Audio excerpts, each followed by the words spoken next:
It has now been more than 2 weeks since President Paul Kagame of Rwanda quietly left the country, reportedly heading to Europe for medical treatment. Yet, not a single official communication has come from the Rwandan government to reassure the public about their leader's condition. This silence has only served to fuel a storm of speculation and unease. Whispers on social media have grown into a cacophony of rumors. Some claim he is in Germany, others suggest Belgium. All agree on one thing: Kagame is not in Rwanda. In a country where information is tightly controlled and where Kagame has long been a dominant, ever-present figure both online and on the ground, his absence has created a vacuum. Nature abhors a vacuum, and in Rwanda's case, so does the internet. The absence of updates from Kagame's usually active social media channels has only added fuel to the fire. His last public post, dated June 6, 2025, shows him meeting with a delegation from Hope Haven Christian School, praising their contribution to education in Rwanda. The post is typical Kagame, measured, reflective, and tied deeply to themes of struggle, education, and national progress. But since then, silence. For many Rwandans, this is unfamiliar territory. Kagame has been more than just the president, he's been a symbol of stability. Credited with rebuilding the nation after the 1994 genocide and turning it into one of Africa's most talked about success stories. His public presence has been near constant, both physically and digitally. So, when that presence vanishes, even briefly, people take notice. This is not the first time rumors of Kagame's death have circulated. A similar incident occurred in January 2020, when a fake Facebook post triggered jubilant celebrations in parts of eastern Congo. The Rwandan government quickly quashed those rumors by posting a photo of Kagame shaking hands with Wharton MBA students. It was a strategic image, a proof-of-life photo meant to silence the speculation. It worked. Back then, the reactions in Goma and beyond revealed the complex web of regional politics. Kagame's image, while celebrated at home by some, is far more divisive across the border.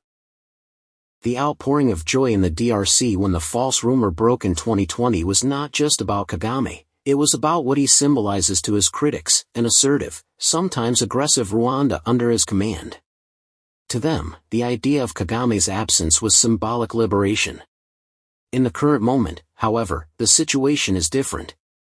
The silence is not just coming from outside voices or opposition exiles, it's coming from Kigali itself. No denials.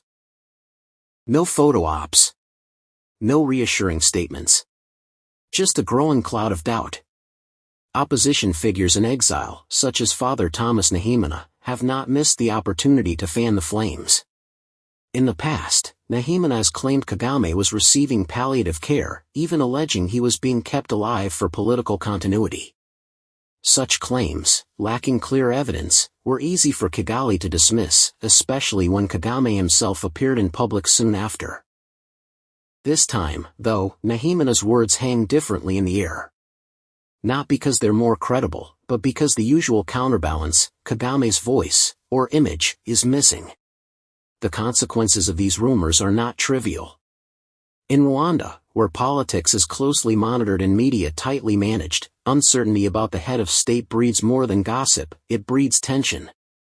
Rwandans know this. They remember what political uncertainty used to mean. It is not just curiosity that drives the question, where is Paul Kagame? It's fear of instability in a country that has worked hard to portray itself as stable.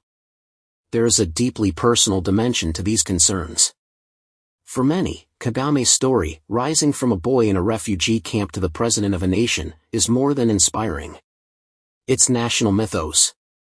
His recollections of studying under trees with dry grass for pens are etched into Rwanda's collective memory. In his words, people find a reflection of their own journey. So when his voice falls silent, it doesn't feel like the absence of a politician. It feels like a father figure has gone missing. But amid all this, we must also reckon with the way social media distorts reality. It is both a tool of connection and a weapon of chaos. One post, one tweet, can ignite a firestorm. And in our digital age, the line between news and rumor is razor thin. We've seen this before with countless public figures around the world, but in Rwanda, the stakes feel higher. When the leader of a nation disappears from public view without explanation, the people don't just wonder, they worry. A recent online poll suggested that 71% of respondents believe the recurring rumors about Kagame's death are no longer amusing. It speaks to fatigue. The kind that comes not just from hearing the same story repeated, but from the deeper anxiety that this time, the story might be true. So, where's Paul Kagame? It's a question that deserves an answer, not because the world is entitled to it, but because his people are. In the absence of facts, speculation thrives. In the absence of leadership, doubt festers.